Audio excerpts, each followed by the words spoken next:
My family, कैसे हैं आप सब लोग। आई होप सब लोग बहुत ज़्यादा अच्छे होंगे। सो वेलकम और welcome back to my channel. मैं हूं नेहा, लेके आई हूं आज का एक बहुत ही बढ़िया इंटरेस्टिंग सा टॉपिक। जैसा कि थंबनेल देखकर आप लोग समझ ही गए होंगे कि आज के वीडियो में क्या होने वाला है। जी हाँ, I am very happy and very very very nervous अभी, क्योंकि मेरी सेकेंड प्रेगनेंसी का 9th मंथ स्टार्ट हो चुका है और अभी मुझे पैक करना है अपना हॉस्पिटल बैग, जिसमें कि मैंने अभी अपना खुद का भी नहीं किया और बेबी का भी मैंने बस जस्ट स्टार्ट ही किया है। सो मैंने सोचा कि क्यों ना मैं अपने एक्सपीरियंस से ली हुई सारी बातों को आप लोगों के साथ शेयर करूं कि जो गलतियां मैंने फर्स्ट प्रेगनेंसी में करी थी और वही गलतियां मैं अब सेकेंड प्रेगनेंसी में ना करूं।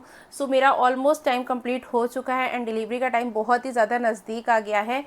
तो अब मुझे फटाफट से करना है अपना हॉस्पिटल बैग रेडी, जिसमें मैं अभी पहले कर रही हूँ बेबी के लिए बैग रेडी, जिसमें बहुत सारी चीज़ों को मैं रेडी कर चुकी हूँ, बहुत सारी चीज़ों को मंगा चुकी हूँ, ऑनलाइन शॉपिंग कर चुकी हूँ, एक बार मार्केट भी जा चुकी हूँ और बहुत सारी चीज़ें अभी भी रह रही हैं। सो फर्स्ट प्रेगनेंसी में क्या हुआ था कि मैं हॉस्पिटल बैग लेकर गई थी, इतना बड़ा वाला ट्रैवलर बैग। मतलब मुझे डॉक्टर ने पहले ही बोल दिया था कि आपका सिजेरियन होगा। तो सिजेरियन डिलीवरी में ना आपको ज़्यादा चीज़ों की ज़रूरत पड़ती है, ज़्यादा केयर की ज़रूरत पड़ती है और आपको ज़्यादा टाइम तक हॉस्पिटल में रहना पड़ता है। नॉर्मल डिलीवरी में ऐसा नहीं होता। नॉर्मल डिलीवरी में आपको 24 आवर्स या 36 आवर्स में हॉस्पिटल से डिस्चार्ज मिल जाता है, बट ऐसा सिजेरियन में नहीं होता है। सिजेरियन में आपको मिनिमम 3 से 4 दिन हॉस्पिटल में रहना ही है विद बेबी, और अगर कोई और कॉम्प्लिकेशन है और बेबी को नर्सरी वर्सरी में रखा गया है तो और ज़्यादा टाइम भी लग सकता है। तो मैंने सोचा कि वैसे तो देखो मेरे घर में अलाउड नहीं है कि मैं अपनी प्रेगनेंसी को सोशल मीडिया पे रिवील करती, इसलिए मैंने अभी तक नहीं किया है। यूट्यूब, इंस्टाग्राम, फेसबुक कहीं नहीं किया है, छुपा के रखा है। वीडियो शूट करना बंद करा हुआ है, ऑलमोस्ट बहुत कम कर दिया है। मतलब जो मेरे प्री रिकॉर्डेड वीडियो हैं वही मैं अभी इंस्टाग्राम और यूट्यूब पे शेड्यूल करती चली जा रही हूँ। पिछले 3 महीनों से जैसे ही मेरा थर्ड ट्राइमेस्टर शुरू हुआ, मैंने वीडियो शूट करना बिल्कुल बंद कर दिया है। आज जब मेरा 9 मंथ स्टार्ट हो चुका है तब मैं वीडियो शूट करने बैठी हूँ, क्योंकि मेरी प्रेगनेंसी में शुरू से ही बहुत सारे कॉम्प्लिकेशंस रहे हैं। क्योंकि मैं डायबिटिक हूँ और डायबिटीज़ के साथ आपको कंसीव करने में और प्रेगनेंसी को कंटिन्यू करने में मतलब बहुत ज़्यादा इश्यूज़ आते हैं। क्योंकि मेरी जो पहली बेटी है वो ऑलरेडी 8 साल की हो चुकी है। मुझे बहुत टाइम लगा। मतलब पहले हम लोग ने ऐसा सोचा नहीं था कि सेकंड बेबी भी करना है, बट ना चाहते हुए भी हो गया, क्योंकि भगवान चाहता था कि एक बेबी और होना चाहिए हमारे साथ। क्योंकि मेरी बेटी बहुत ज़्यादा लोनली है और उसको ऐसा बहुत लगता है कि मैं अकेली हूँ, मैं कहीं खेल नहीं सकती हूँ। क्योंकि हमारे घर के आसपास ऐसा कोई पार्क वगैरह भी नहीं है कि हम लोग उसे शाम को घुमाने वगैरह ले जाएं। हो गया तो हमने सोचा कि चलो ठीक है, होने देते हैं। अब जब हो गया मुझे पता चला कि मैं डायबिटिक हूँ। प्रेगनेंसी में ही मुझे पता चला, मैं थी पहले से लेकिन मुझे नहीं मालूम था, क्योंकि बहुत ज़्यादा बिजी रहती हूँ मैं। सबको पता है, आप लोगों को पता है कि मैं बहुत ज़्यादा बिजी रहती हूँ। तो मेरे को खुद को नहीं पता था कि मुझे डायबिटीज़ है। ये मुझे सेकंड प्रेगनेंसी में ही पता चला कि मैं डायबिटिक हूँ और ये मेरी डायबिटीज़ अभी बहुत ज़्यादा आगे कंटिन्यू चलने वाली है। बहुत सारे प्रिकॉशंस और बहुत सारे मतलब प्रॉब्लम्स के साथ मैंने अपनी ये प्रेगनेंसी का टाइम कंप्लीट करा है। 3 महीने बेड रेस्ट पर रही हूँ, उसके बाद भी बहुत ज़्यादा काम नहीं कर पाई हूँ, क्योंकि रोज़ कुछ ना कुछ इश्यूज़, कभी ये है, कभी वो है, कभी ऐसा है, कभी वैसा है। मैंने सोचा कि चलो अभी इतने टाइम से तो वीडियो बनाना बंद ही किया हुआ है, बट मेरे जैसे और भी बहुत सारे लोग डेफिनेटली होंगे दुनिया में। मैंने सोचा एक वीडियो बनाती हूँ। क्योंकि देखो फर्स्ट प्रेगनेंसी में तो सभी कंफ्यूज होते हैं कि हॉस्पिटल हमें क्या क्या चीज़ें लेकर जानी चाहिए और क्या क्या नहीं लेकर जानी चाहिए, लेकिन सेकेंड प्रेगनेंसी में लगभग सबको पता है। और फर्स्ट प्रेगनेंसी से हम लोग इतना सीख जाते हैं कि हमें पता चल जाता है कि लास्ट टाइम हम जो चीज़ें लेकर गए थे वो चीज़ें अगर यूज़ नहीं हुई हैं तो अब सेकेंड टाइम में मत लेकर जाओ। और अपना हॉस्पिटल भी घर से बहुत ज़्यादा दूर का मत चूज़ करो, थोड़ा पास का चूज़ करो, कि अगर कोई चीज़ आपको रह जाती है और आपको वो चीज़ घर से मंगानी पड़ जाए तो फटाफट से आपके पास वो चीज़ अवेलेबल हो सके। आई होप मेरा ये वीडियो आप लोगों के लिए बहुत ज़्यादा यूज़फुल होने वाला है। चलो फटाफट से वीडियो को स्टार्ट करते हैं, ज़्यादा लंबा बात नहीं करेंगे। लेकिन हाँ, अगर आप लोगों को कोई क्वेश्चन हो, कुछ भी पूछना हो, डेफिनेटली आप लोग कमेंट सेक्शन में डाल सकते हो। मैं आप लोगों के सारे सवालों का जवाब एक सेपरेट वीडियो में दूंगी, क्योंकि हर कमेंट का अलग अलग रिप्लाई करना पॉसिबल नहीं होता है। बट मैं आप लोगों का सेपरेट वीडियो बनाकर डेफिनेटली उसका जवाब दूंगी। अब डिलीवरी के बाद वापस वीडियो कब बना पाऊंगी अभी कुछ नहीं सोचा है, क्योंकि व्लॉगिंग मुझे नहीं करनी है कि मैं अपनी लाइफ के डेली रूटीन्स आप लोग के साथ शेयर करूं, बट आप लोग मुझे बताना कि आप लोग क्या चाहते हो। अगर आप लोग चाहते हो तो मैं डेफिनेटली अपने हस्बैंड को कन्विंस करूंगी कि भाई ऑडियंस ऐसा चाह रही है, हमारे व्यूवर्स ऐसा चाह रहे हैं, तो मैं आप लोगों को वो चीज़ सर्व कर सकूं। बाकी मेरा तो शुरू से वही है कि DIY कंटेंट है और मीशो हॉल्स वगैरह हैं, अनबॉक्सिंग कंटेंट है। लेकिन DIY भी अभी जब से प्रेगनेंसी कंफर्म हुई है बिल्कुल बंद कर दिया है, क्योंकि DIY कंटेंट बनाने के लिए मुझे बहुत ज़्यादा देर बैठना पड़ता है, जो कि मेरे लिए पॉसिबल नहीं है। और मीशो के कंटेंट शुरू के 3-4 महीने तो मैंने बनाए हैं, लेकिन उसके बाद फिर मैंने अभी वो भी बंद किए हुए। बट मैं कोशिश कर रही हूँ कि जैसे जैसे मेरी तबीयत अगर ठीक लगती है तो मैं चीज़ों को वापस से शुरू कर पाऊँ। आप सब लोग भी मेरे लिए प्रेयर करना कि मैं सब कुछ ठीक ठाक हो जाए और बहुत जल्दी से बैक टू वर्क आ सकूँ। चलो वीडियो को स्टार्ट करते हैं। सो आज का टॉपिक है कि हमें हॉस्पिटल बैग में बेबी के लिए क्या क्या चीज़ें लेकर जानी है और क्या क्या नहीं लेकर जानी है, और जो रह जानी है उन्हें घर छोड़कर जाओ। अगर आपको लगता है कि अभी आपको इस चीज़ की ज़रूरत है तो आप घर से किसी से मंगवा सको।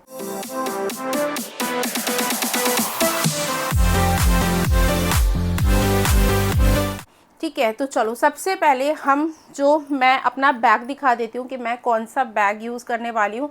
ये बैग आपको ऑनलाइन भी मिल जाएगा, ऑफलाइन भी मिल जाएगा, और मुझे ये बैग गिफ्ट मिला था। तो ये वाला बैग मुझे बहुत ज़्यादा पसंद है और ये मुझे मेरी बेटी के टाइम पर ही मिला था। अच्छा, हमारे यहाँ एक रिवाज है कि जब भी बच्चा पहला हो या दूसरा हो, आपको बच्चे को नए कपड़ा नहीं पहनाना है। सो कपड़े मेरे पास मेरी बेटी के बहुत सारे हैं, क्योंकि वो फर्स्ट चाइल्ड थी, तो हमने उसके लिए इतनी शॉपिंग करी थी, इतने भर भर के कपड़े शॉपिंग करे थे मतलब। और 8 साल में आज तक मैंने उसका कोई भी कपड़ा फेंका नहीं है, क्योंकि हमारे यहाँ पहले बच्चे का कपड़ा फेंका भी नहीं जाता है और ना ही किसी को दिया जाता है। हाँ, अगर आपके घर में कोई देवरानी ननद वगैरह हैं, बहन है, तो उन्हें आप दे सकते हो, बट ऐसे बाहर किसी को नहीं दिया जाता है। तो मैं तो सबसे छोटी हूँ अपने घर में, ससुराल में भी और मायके में भी तो मेरे से छोटे और क्या ही बच्चे होंगे, तो मैंने तो अभी तक किसी को नहीं दिया। मेरी बेटी के 8 साल के कपड़े, मेरा जो 6x6 का बेड है, पूरे बेड में भरे पड़े हैं, सिर्फ उसी के कपड़े भरे पड़े। अपने तो मैं निकाल देती हूँ, किसी को भी दे देती हूँ जो ख़राब हो जाते हैं, हस्बैंड के भी दे देती हूँ, लेकिन उसके आज तक नहीं दिए। सो उसके डे 1 से लेके टिल डेट तक के सारे कपड़े मेरे पास रखे हुए हैं। सो मैं कपड़े वगैरह तो सारे उसी के यूज़ करने वाली हूँ, अच्छे से वॉश करके प्रेस करके वही यूज़ करूँगी। सो अगर आप लोगों के भी ऐसा होता है तो बच्चों के कपड़े संभाल के रखो। बट अगर आप लोगों के यहाँ ऐसा कोई रिवाज नहीं है कि आपको पुराने कपड़े ही यूज़ करने हैं, सो आप नए कपड़े ले लो, लेकिन उसको विदाउट वॉश यूज़ मत करना। कपड़ों को अच्छे से वॉश कर लेना एंटीसेप्टिक के साथ और बेबी डिटर्जेंट के साथ अच्छे से वॉश करना, और फिर उस पर प्रेस करना। मतलब कपड़ों में कोई भी मॉइस्चर नहीं रह जाना चाहिए, मॉइस्चराइज़र कह रही हूँ, मॉइस्चर नहीं रहना चाहिए कपड़ों में, क्योंकि छोटे बच्चों के लिए बहुत ज़्यादा मतलब दिक्कत हो जाती है, बच्चे बीमार भी हो सकते हैं। सो इन चीज़ों का ध्यान रखना। बाकी आप नए कपड़े यूज़ कर सकते हो। कभी भी नया कपड़ा मतलब लाके डायरेक्टली मार्केट से और ऐसे बच्चों को मत पहना। और ऑनलाइन वाले तो बिल्कुल मत पहना, क्योंकि ऑनलाइन में देखो ऐसा होता है, लोग मंगाते हैं, यूज़ करते हैं, यूज़ नहीं इन द सेंस ट्राई कर लेते हैं और ट्राई करने के बाद रिटर्न कर देते हैं। सो उसमें डेफिनेटली चांसेस होते हैं बहुत ज़्यादा बैक्टीरिया एंड बीमारियों के। बट ऐसा नहीं करना। आप लोग मार्केट से भी अगर कपड़ा ले रहे हो तो कपड़े को पहले वॉश कर लेना, आयरन कर लेना, देन उसके बाद आप बच्चों पे यूज़ करना। मैं तो, मेरी बेटी इतनी बड़ी होगी, मैं आज तक भी मार्केट से लाके नया कपड़ा डायरेक्टली यूज़ नहीं करती हूँ उसके ऊपर। मैं पहले कपड़े को खुद से धोती हूँ, फिर मैं यूज़ करती हूँ। चलो, तो अभी हम बढ़ते हैं टॉपिक में आगे। सबसे पहले हमें बच्चे के लिए क्या रखना है, सबसे ज़्यादा हमारे लिए क्या इंपॉर्टेंट होता है। देखो, बच्चा अगर गर्मियों में हो रहा है तो डेफिनेटली प्राइवेट हॉस्पिटल्स में तो एसी आपको मिल जाएगा, गवर्नमेंट में नहीं मिलता है। क्योंकि मेरी पहली डिलीवरी जो है वो गवर्नमेंट हॉस्पिटल में हुई थी, दिल्ली में, लेकिन अभी का पता नहीं है कहाँ होने वाली है। जहाँ भी होगी, अगर लगा तो मैं आप लोगों को डेफिनेटली बताऊँगी। बट फिर भी अब बच्चा किसी भी मौसम में हुआ हो, जैसे ही बच्चा बॉर्न होता है हम उसे एक कैप ज़रूर पहनाते हैं, ताकि बच्चे को बाहर की हवा एकदम से ना लगे, क्योंकि हेयर्स भी ज़्यादा नहीं होते हैं बेबी के हेड पे। सो आपको सबसे पहले चाहिए कैप्स। कैप तो चाहिए, वो कॉटन के फैब्रिक वाली कैप्स होती है। मैंने निकाल के रखी हुई है, लेकिन अभी लेकर नहीं बैठी हूँ, क्योंकि मैं अकेली थी घर में और इतना सारा काम करना मेरे लिए अभी पॉसिबल नहीं है, क्योंकि मैं सारा काम अपने हस्बैंड की हेल्प से ही करती हूँ।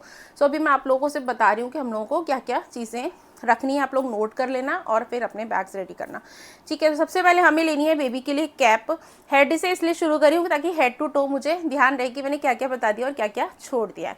तो कैप रखनी है, डेफिनेटली कॉटन वाली कैप रखनी है अगर आपकी डिलीवरी गर्मियों में हो रही है, और अगर आपकी डिलीवरी ठंडियों में हो रही है तो आपको सॉफ्ट वूल वाली कैप्स रखनी है, जो वो वैसी वाली होती है ना, फैंसी वाली नहीं रखनी है बिल्कुल, क्योंकि देखो जैसे ही बेबी बॉर्न हुआ है तुरंत उसे हम फैंसी कपड़े नहीं पहना सकते। तो बिल्कुल सिंपल सोबर सॉफ्ट कपड़े रखना जो कि बच्चे को स्किन में किसी तरीके की इरिटेशन ना दे, क्योंकि जो बच्चे अभी हुए हैं बच्चे बहुत ज़्यादा नाजुक छोटे, मतलब सबको पता है कैसे होते हैं, मुझे ज़्यादा एक्सप्लेन करने की ज़रूरत नहीं है। तो आप लोग उसी हिसाब से कपड़ों को रखना। ठीक है, कैप्स हो गई हमारी, आप 2 से 3 कैप रख लो, क्योंकि अगर आपकी सिजेरियन डिलीवरी होने वाली है तो आपको 3 दिन डेफिनेटली रहना है हॉस्पिटल में, और बच्चों को स्वेटिंग वगैरह भी हो जाती है, तो डेली आप चेंज कर दो उसको। एक ही कपड़ा एक दिन से ज़्यादा मत पहनाओ, बल्कि कई बार क्या होता है एक ही दिन में कई बार भी कपड़े चेंज करने पड़ जाते हैं। तो 2 से 3 आप कैप रख सकते हो। 2 से 3 पेयर्स आपको सॉक्स के रखने हैं, जो छोटे वाले सॉक्स आते हैं बिल्कुल न्यूबॉर्न बेबी के, वो ले लो, ऑनलाइन मिल जाएंगे, ऑफलाइन मिल जाएंगे। मैंने भी अभी मीशो से मंगवाए हैं कुछ, जिनको वॉश करने के लिए रखा हुआ है, तो वॉश करके उसके बाद ही पैक करूँगी। वीडियो बना दूँगी शॉर्ट वॉश करने के बाद, पहले नहीं बनाया क्योंकि वीडियो बनाना बिल्कुल बंद था। तो कैप्स रख लो, 2 से 3 कैप रख लो, 2 से 3 पेयर ऑफ सॉक्स रख लो, एंड 2 से 3 पेयर ऑफ आप मिटेंस रख सकते हो। मिटेंस होते हैं बच्चों के बिना उंगली वाले ग्लव्स, जो हम बच्चों को बस ऐसे ही पहना देते हैं, क्योंकि कई बार क्या होता है बच्चे ना वो करते हैं, स्क्रैच करते हैं ना, तो उनके लग जाता है, तो वो चीज़ आप रख लो। तो मेन सबसे 3 इंपॉर्टेंट चीज़ें तो ये हो गई आपको जो रखनी है। उसके बाद आपको रखनी है वेट वाइप्स। तो ये वाली वेट वाइप्स मैंने मंगाई है माइलो से। माइलो पे मुझे लग रहा था काफ़ी अच्छी मिल रही है, रीज़नेबल मिल रही है, और ये 100% नेचुरल है, प्लांट बेस्ड फैब्रिक है इसका, बहुत मोटे फैब्रिक की बनी हुई है, और प्राइस भी बहुत अच्छा मिला है मुझे। साथ ही साथ ये 99.5% प्योर वाटर बेस्ड वाइप्स हैं, इसमें अल्कोहल नहीं है, किसी भी तरीके का एंटीबैक्टीरियल इंग्रेडिएंट भी नहीं है, और डर्माटोलॉजिकली टेस्टेड है, पीएच बैलेंस्ड है। सो ये आप रख सकते हो, क्योंकि देखो जैसे ही बेबी बॉर्न हुआ है तुरंत तो उसे नहाओगे नहीं ना, आप घर आने के बाद ही 8 से 10 दिन में ही नहलाओगे, या छठी वाले दिन नहलाओगे, जैसा भी जिसके यहाँ होता है, क्योंकि कैसा कहते हैं कि जब तक बच्चे की वो जो अम्बिलिकल कॉर्ड होती है वो गिर नहीं जाए तब तक आपको बच्चे को नहलाना नहीं है। सो आप इससे क्लीनिंग कर सकते हो, या फिर आप एक नॉर्मल जो सॉफ्ट वाला फैब्रिक होता है हैंकी लेके वाटर से, उससे कर सकते हो। तो लेकिन हॉस्पिटल में तो यही यूज़ करना पड़ता है, क्योंकि बच्चा पॉटी करता है और पॉटी वाला एरिया भी साफ़ करना पड़ता है, फिर बच्चा कभी कभी दूध भी निकाल देता है, वो भी क्लीन करना पड़ता है, तो वो उसके लिए ये सबसे ज़्यादा बेस्ट होती हैं। मैं फर्स्ट प्रेगनेंसी में भी लेकर गई थी और अभी भी इसको लेकर के जा रही हूँ। उसके बाद हमें चाहिए प्रोटेक्टर शीट। प्रोटेक्टर शीट हमारी कैसी होती है, अच्छा मैंने बैग नहीं दिखाया ना, बैग दिखाती थी। सो मैं यूज़ करी हूँ ये वाला बैग। ये वाला बैग मुझे मेरी फर्स्ट बेटी के बॉर्न होने के बाद गिफ्ट मिला था, क्योंकि वो गर्ल थी तो पिंक कलर का मिला था। अभी तो जेंडर प्रेडिक्टेड नहीं है, गर्ल होगी कि बॉय होगा, देखो क्या होता है। सो बाकी मुझे अभी किसी ने ऐसा कुछ देखकर भी नहीं बोला है, क्योंकि मैं इन पूरे 9 महीनों में घर में ही रही हूँ, बाहर कहीं गई ही नहीं हूँ सिवाय डॉक्टर के। तो प्रोटेक्टर शीट क्या होती है, वो होती है ये हमारी, जो कि होती है बेसिकली ड्राई शीट। ये भी मेरी पुरानी है, सब कुछ पुराना ही है, कुछ नया नहीं है, बट मैंने एक ये वाली मंगा ली है। सो ये भी दिखाती हूँ मैं आप लोगों को खोल के, और ये मैंने मंगाई है सुपर बॉटम से। सुपर बॉटम पे काफ़ी अच्छी मिल रही थी चीज़ें, तो मैंने मंगाई है। देखो ये काफ़ी अच्छी है, छोटे बच्चे के लिए काफ़ी सही है, और ये ना वैसी होती है, मतलब मैट प्रोटेक्ट करती है, आपका वाटर प्रूफ होती है, मतलब इस पर अगर बच्चा सुसु वगैरह करता है तो वो आपका मैट्रेस जो है, आपका बेड जो है वो गंदा नहीं होगा, एंड आप ये तुरंत ड्राई भी हो जाती है। सो आप इसी के ऊपर दूसरा कपड़ा बिछाकर बच्चे को ऐसे लिटा सकते हो। सो उसके लिए मैं यूज़ करती हूँ कुछ इस टाइप के कॉटन क्लॉथ्स, जो कि मैंने मतलब वॉश करके रख दिए, आज मैं इनको आयरन करने वाली हूँ। सो इस टाइप के क्लॉथ के ऊपर हम बच्चे को सुलाते हैं। सो आपको एक ये चाहिए मैट्रेस प्रोटेक्टर शीट, और एक आपको चाहिए ये वाली शीट, है ना। तो इस तरीके के आप मैट्रेस प्रोटेक्टर एक रख लो या 2 रख लो, और इस टाइप के तो आपको बहुत सारे रखने पड़ेंगे, क्योंकि जो बिल्कुल न्यूबॉर्न बेबी होता है उसे तुरंत डायपर हम लोग नहीं पहनाते हैं। सो वो उसके लिए हमें चाहिए कॉटन वाली नैपीस, लंगोटियाँ। तो लंगोटी तो बच्चा बार बार गीला करता ही करता है, तो उसके लिए आप ऐसे बहुत सारे, आप कम से कम 10 तो लेकर ही जाओ, क्योंकि हॉस्पिटल में तो कोई धोएगा नहीं। नेक्स्ट हमें चाहिए डायपर्स। तो डायपर्स तो देखो वैसे तो हॉस्पिटल में भी मिल जाते हैं, बट हॉस्पिटल में जो मिलते हैं आप वो पता नहीं कैसी, मतलब क्या दें आपको क्या नहीं दें। सो आप अच्छी क्वालिटी के अपने डायपर्स ले जाओ। मैंने अपनी बेटी के टाइम पे पैम्पर्स ही यूज़ करा है। मैमी पोको पैंट एक बार यूज़ किया था, लीकेज था, लीक हो गया था, तो मैंने उसको कभी यूज़ नहीं करा। एक ब्रांड और यूज़ करा था, नाम नहीं याद है मुझे, बट मुझे पैम्पर्स हमेशा अच्छा लगा है, तो मैंने उसे जब भी ट्रैवलिंग के टाइम पे या घर में जब भी उसको पहनाया है डायपर, हमेशा पैम्पर्स ही पहनाया। पैम्पर्स बहुत ही अच्छी क्वालिटी का आप लोग यूज़ कर सकते हो, और आजकल तो बहुत सारे आ गए हैं। उसके बाद आपको रखने हैं बच्चे के कपड़े। सो आप 2 से 3 जोड़ी बच्चे के कपड़े रख लो, और उसमें आप कुछ भी रख सकते हो। और अब ये जेंडर प्रिडिक्शन नहीं है, मतलब जेंडर प्रिडिक्टेड नहीं है कि बेटी होगी कि बेटा होगा, तो आप नॉर्मली कोई भी कलर के कपड़े रख लो। बट ऐसे कलर मत रखना कि जैसे जो गर्ल्स को ज़्यादा पहनाए जाते हैं लाइक पिंक, और बॉयज़ को ज़्यादा पहनाए जाते हैं लाइक ब्लू, ऐसे कपड़े मत रखो। आप रेड रख लो, येलो रख लो, ऑरेंज रख लो, इस टाइप के कलर रख लो। और बिल्कुल सिंपल सिंपल हल्के हल्के कपड़े रखो अगर गर्मी में डिलीवरी हो रही है तो, और सर्दियों के लिए तो आपको अच्छे हैवी कपड़े रखने पड़ते हैं। नेक्स्ट हम रखेंगे कुछ नैपकिन्स, फैब्रिक वाली नैपकिन्स, मतलब नैपकिन इन द सेंस कि जो कपड़े वाले हैंकीज़ आते हैं ना, वो हम रखेंगे। क्योंकि बच्चा जैसे कभी फेस साफ़ करना है बच्चे का, और अपने बच्चे ने कभी दूध वूध गिरा दिया है वो करना है, सो उसके लिए आप वो नैपकिन्स रख सकते हो। नेक्स्ट हम रखेंगे नैपीज़। नैपीज़ मतलब लंगोटियाँ, कॉटन की लंगोटियाँ, जो आपको रखनी है कम से कम 20 से 25। अगर आप 3 से 4 दिन हॉस्पिटल रहने वाले हो, एक दिन में बच्चा कम से कम 8 से 10 लंगोटियाँ गंदी करेगा ही करेगा, क्योंकि पॉटी जो वो करेगा वो तो आपको फेंक ही देनी है, वो रखनी नहीं होती है, वॉश नहीं करनी होती है। लेकिन जो वो सूसू करेगा वो वाली आप वॉश करके रख सकते हो। तो आप 15 से 20 लंगोटियाँ आराम से आपको रखनी पड़ेंगी। उसके बाद आपको रखना पड़ेगा बेबी रैपिंग क्लोथ, जो आजकल स्वेडल चल रहे हैं ना बहुत सारे मसलिन वाले, वो रख लो। अगर आपके पास पुराने हैं तो वो रख लो, नहीं तो नहीं तो आपने मार्केट में ले ही लेने। मेरे पास हैं पुराने जो कि अभी मुझे वॉश करने हैं, सो वो मैं वॉश करूँगी, देन उसके बाद रखूँगी। उसके बाद आपको रखनी है बेबी टाल। बेबी टाल आपको रखना है इसलिए कि बेबी को जैसे कहीं गीला है पोंछना पड़ जाता है आपको अच्छे से, क्योंकि वेट वाइप से जब भी हम बेबी की बॉडी क्लीन करते हैं हमें टॉवल से थोड़ा सा टैप टैप करके पोंछना ही पड़ता है। सो वो आप रखो। एक आप रखो बेबी रैपिंग टॉल। जैसे हॉस्पिटल में बहुत सारे लोग आते हैं आपसे मिलने, सब लोग बच्चे को गोदी में बार बार लेंगे, सो आप एक टाल ऐसा रखो जिसमें आप बेबी को रैप कर सको, और उसमें से सबको फिर आप उसे दे सको। उसके बाद रखनी है डायपर रैश क्रीम। आप रख सकते हो, जो कि मैंने रखी थी फर्स्ट प्रेगनेंसी के टाइम पे। मैं क्रीम, पाउडर, लोशन, पता नहीं क्या क्या लेके चली गई थी, तो मेरा कुछ भी सामान यूज़ नहीं हुआ था, सबका सब ऐसे ही वापस आ गया था। अब वापस आके मुझे वापस से घर पे धोना पड़ा था, क्योंकि हॉस्पिटल में जो भी चीज़ गई है अगर सब घर वापस ला रहे हो ना तो धोकर ही यूज़ करो, विदाउट वॉश उसे यूज़ मत करो। अच्छा नहीं होता है फॉर हेल्थ, आपके लिए भी और आपके बेबी के लिए भी। सो डायपर रैश क्रीम वैसे तो ले जाने की ज़रूरत नहीं, क्योंकि एक दिन डायपर पहनाने से बच्चे को रैश नहीं होने वाला है।